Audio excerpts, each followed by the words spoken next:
महापालिकेत नोकरी मिळवून देण्याचा आमिष दाखवून 200 ते 250 बेरोजगार तरुणांची आर्थिक फसवणूक करण्यात आल्याचा धक्कादायक प्रकार समोर आलाय। महापालिकेच्या नावाने बनावट भरती प्रक्रिया राबवून कोट्यवधी रुपये उकळण्यात आल्याचा आरोप माहिती अधिकारी कार्यकर्ते विजय कुंभार यांनी केलाय। धक्कादायक म्हणजे महापालिका आयुक्तांसह अधिकाऱ्यांच्या बनावट स्वाक्षऱ्यांचे आणि शिक्क्यांचे नियुक्तीपत्रही देण्यात आले।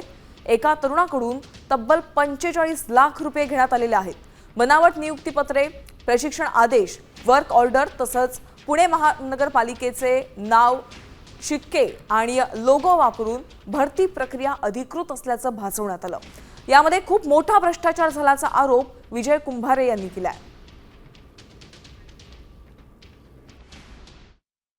ही संपूर्णपणे बाहेर बोगस प्रक्रिया राबवण्यात आली। म्हणजे त्यांना बोगस मुलाखती घेण्यात आल्या, मॉडर्न कॅफेमध्ये मुलाखती घेतल्या, त्यांना बोगस नियुक्तीपत्र दिली, त्यांना बोगस प्रशिक्षण दिल्याचं दाखवलं। म्हणजे प्रत्यक्षात काहीच नाही, सगळं कागदावरच बोगस बदल्या केल्या आणि बोगस कायमसुद्धा केलं। ही सगळी पत्र त्यांना पालिकेचे शिक्के वगैरे मारून आयुक्तांच्या सह्या वगैरे करून देण्यात आली आणि याच्यासाठी साधारणपणे 30 ते 45 लाख रुपये म्हणजे लिपिक, शिपाई, कनिष्ठ अभियंता अशी पदं भरल्याचं दाखवलं गेलं। महानगरपालिकेत नोकरी देतो असा आमिष दाखवून काही प्रक्रिया झालेली आहे।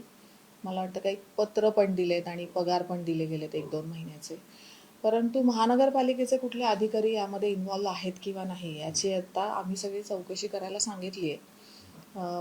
आयुक्त हे याबद्दल बघतील काही चौकशी करून, परंतु ही जी काही पोलीस व्हेरिफिकेशन होईल, पोलिसांकडनं जे काही चौकशी होईल त्यातच हे सगळं लक्षात येईल।